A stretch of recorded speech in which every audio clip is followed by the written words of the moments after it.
ناظرین، کسی چیز کو ایجاد کرنا اور انسانی تاریخ کو بدل کر رکھ دینا ایک بہت بڑے اعزاز کی بات ہے۔ تاہم ایسا بھی نہیں کہ تمام ایجادات سے دنیا کو فائدہ ہی ہوا ہو، کیونکہ کچھ ایجادات نے دنیا کو نقصان بھی پہنچایا اور ان کے موجد اکثر اپنی زندگی بھر اس بارے میں پچھتاوے کا اظہار کرتے رہے۔ آج کی ویڈیو میں ہم 4 ایسی ہی ایجادات کا ذکر کر رہے ہیں جنہوں نے دنیا میں تباہی مچائی اور ان ایجادات کے موجد پچھتاوے کا شکار رہے۔ اگر آپ مختلف سائنسی، تاریخی اور علمی موضوعات پر سوچتے ہیں اور مزید جاننے کا تجسس رکھتے ہیں تو سبسکرائب کیجئے ہمارا چینل اور بیل آئیکن دبائیے تاکہ ان موضوعات پر تیار کی گئی ہماری ویڈیوز آپ کو فوری مل سکیں۔ ناظرین، دوسری عالمی جنگ کے دوران ایٹم بم کی تخلیق اور اس کے استعمال میں سب سے بڑا ہاتھ سائنسدان رابرٹ اوپین ہائمر کا تھا۔ امریکہ کے فزسسٹ رابرٹ اوپین ہائمر اس پروجیکٹ کے ڈائریکٹر تھے جو تاریخ میں پہلا ایٹم بم تیار کرنے میں کامیاب رہا۔ جاپان کے شہر ہیروشیما اور ناگاساکی پر ایٹم بم گرانے سے پہلے 16 جولائی سن 1945 کو نیو میکسیکو کے ایک ریگستان میں اس کا تجربہ کیا گیا اور اس آپریشن کو ٹرینٹی کا نام دیا گیا تھا۔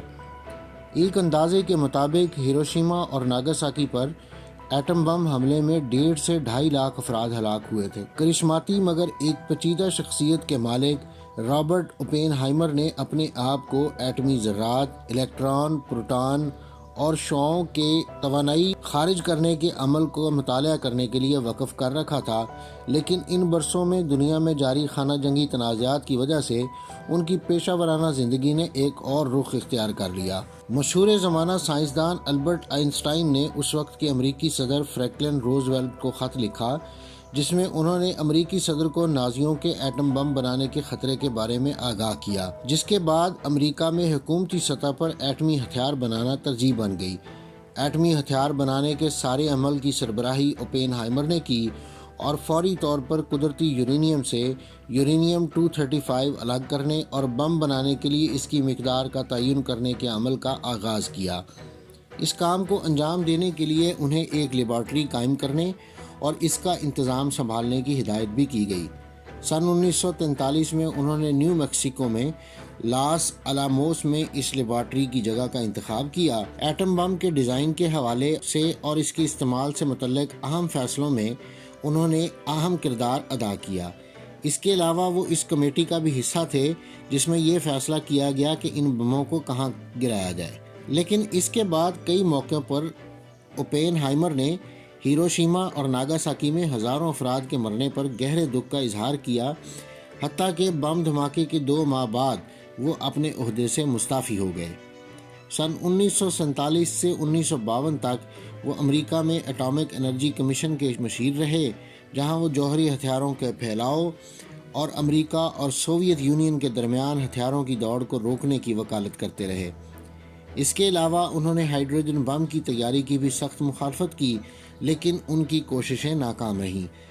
اپنے متنازع بیانات کی وجہ سے ان کی سیکیورٹی واپس لے لی گئی اور آخر کار انہیں حاصل سیاسی اثر و رسوخ بھی چھین لیا گیا۔ ناظرین، 1950 کی دہائی کے آخر اور 1960 کی دہائی کے اوائل میں اوپین ہائمر کی شخصیت کافی تلخ ہو گئی تھی کیونکہ انہیں بہت سی چیزوں پر پچھتاوا تھا۔ ان کے پچھتاوے کا دائرہ ہمیشہ جنگ کے بعد کی ناکامیوں پر مرکوز رہا اور انہیں افسوس تھا کہ وہ ہتھیاروں کی روک تھام کے اپنے عزائم میں کامیاب نہیں ہو سکے۔ اوپین ہائمر کے مطابق بم دھماکوں کے بعد ان کے ذہن میں ہندوؤں کی مقدس کتاب گیتا کے الفاظ آئے، اب میں موت بن گیا ہوں اور دنیا کو تباہ کرنے والا۔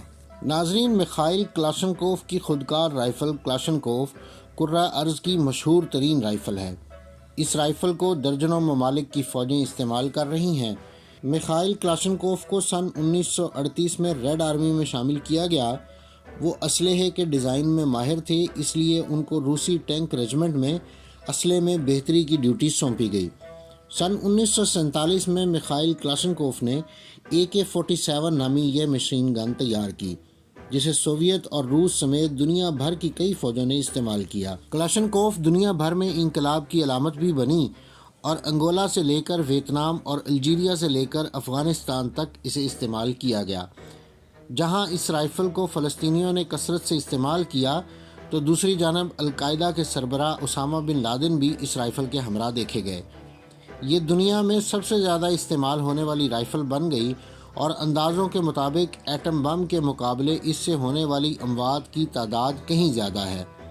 دیگر خودکار رائفلوں کے مقابلے میں جہاں اس کو تیار کرنا آسان ہے، وہاں میدان جنگ میں اس کی استعمال اور دیکھ بھال بھی خاصا آسان ہے۔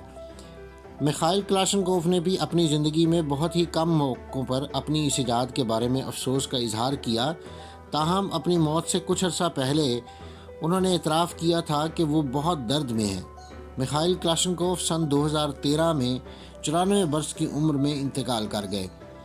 میخائیل کلاشنکوف کی موت کے بعد روسی میڈیا پر منظر عام پر آنے والے اپنے ایک خط میں انہوں نے اعتراف کیا تھا کہ وہ اس رائفل سے ہونے والی لاکھوں اموات کی ذمہ داری محسوس کرتے ہیں۔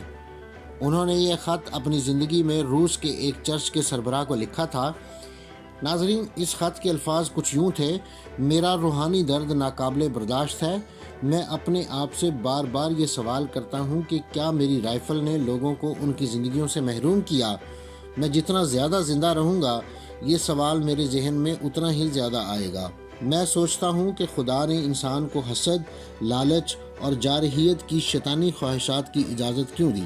ناظرین، امریکن بیولوجسٹ آرتھر گالسٹن نے کبھی یہ نہیں سوچا تھا کہ وہ کوئی ایسی چیز بنا رہے ہیں جسے بطور ہتھیار استعمال کیا جا سکتا ہے۔ وہ پودوں کے ہارمونز اور ان کی نشو و نما پر روشنی کے اثرات پر تحقیق کرتے تھے۔ انہوں نے پودوں کی نشو و نما کے لیے ٹرائیوڈو بینزوک نامی تیزاب کا تجربہ کیا۔ انہوں نے دریافت کیا کہ یہ جزو سویا بین کے پھولوں کی نشو و نما بڑھا سکتا ہے، تاہم انہوں نے خبردار کیا کہ اس کے زیادہ استعمال سے پودے اپنے پتوں سے محروم ہو سکتے ہیں۔ لیکن گیلسٹن کے یہ نتائج صرف پودوں کی دنیا تک ہی محدود نہیں تھے۔ ویتنام جنگ کے تناظر میں جو سن 1955 سے 1975 کے درمیان ہوئی، دوسرے سائنسدانوں نے اس جزو کو ایجنٹ اورنج بنانے کے لیے استعمال کیا۔ ناظرین، ایجنٹ اورنج ایک طاقتور جڑی بوٹی مار دوا ہے جس کا مقصد جنگلات اور فصلوں کو ختم کرنا تھا۔ سن 1962 سے سن 1970 تک امریکی فوجیوں نے فصلوں کو تباہ کرنے اور اپنے دشمنوں کی نقل و حرکت کے مقامات اور راستوں کا سراغ لگانے کے لیے تقریباً 20 ملین گیلن جڑی بوٹی مار دوا کا استعمال کیا۔ گیلسٹن پر اس کا گہرا اثر ہوا اور انہوں نے بار بار حکام اور دنیا کو ایجنٹ اورنج کے ماحولیاتی نقصان سے آگاہ کرنے کی کوشش کی اور خبردار کیا کہ یہ جڑی بوٹی مار دوا انسانوں کے لیے بھی خطرہ ہے۔ ایجنٹ اورنج کا سب سے خطرناک جزو ڈائی آکسین ہے جو دہائیوں تک ماحول میں رہ سکتا ہے۔ اس کے علاوہ کینسر، جنین کی نشو و نما میں خرابی، بانجھ پن کے مسائل کے علاوہ اعصابی اور مدافعتی نظام پر بھی حملہ آور ہو سکتا ہے۔